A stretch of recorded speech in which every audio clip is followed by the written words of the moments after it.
What's up, everybody? Arkham Comix presents Aaron Reviews Comics. Today we're going to be taking a look at Batman Creature of the Night Part 2 and Phoenix Resurrection. Let's get to it.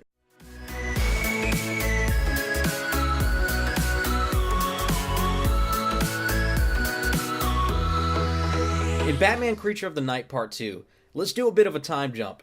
If you remember in the first book, Bruce Wainwright was a child dealing with the death of his parents and the appearance of this Batman-esque character, albeit more as a force. Now, Bruce is in college, earning his degree, and helping his Uncle Alfred run the company. More parallels are drawn between this Bruce and DC's Bruce Wayne. However, working in the shadow is Batman, whose brutality has definitely picked up in this issue. He's murdering gangsters and he's staring down companies. Bruce is enjoying life though, money, women, and the attention. He decided to take on orphans, his own form of Robins, and one particular girl that had lost her parents tragically has ties to a current business deal for his company. As Bruce tries to unravel the mystery for her, things seemingly just fall into place. But things aren't as they seem though, as this Batman had been up to a lot more nefarious dealings. I had the privilege of reviewing the first book in this series. Now, that book left you wondering if this child had lost its mind or developed split personalities or whatnot, and after reading this book, I can tell you, you're probably going to be asking the same things. The storyline was really fun. It was a bit darker and a lot more adult-themed, in my opinion. I still love the noir and classic style of art in the book, as well as all the nods to the Batman mythos. Creature of Night is this week's Arkham Comix pick, so definitely go grab a copy of it. Phoenix Resurrection. And so it begins.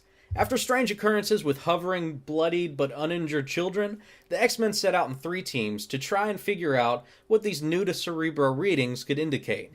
The North Pole team brings Logan face-to-face with young man Logan. Yeah, that's right. But before you get too excited, they don't get into any crazy fight scene or anything.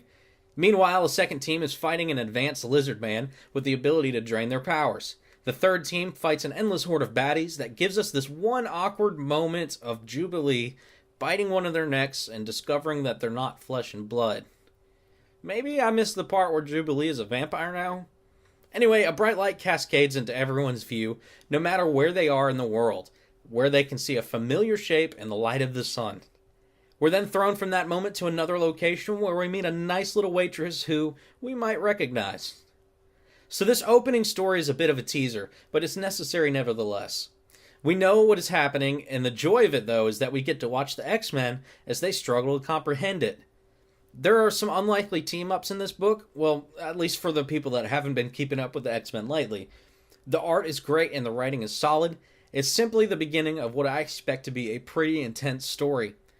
Each of these comics, as well as the rest of this week's new releases, are available at your #1 comic and toy shop, Arkham Comix in Wilson and Rocky Mount.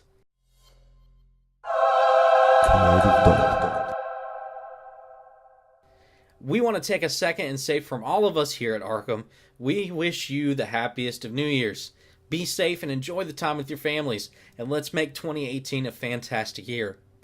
Lastly, if you like this content, please like and subscribe below. Heck, give it a share. You know what they say, friends don't let friends share alone. But that's it for this week's edition of Arkham Presents Aaron Reviews Comics. So until next time, let's get reading.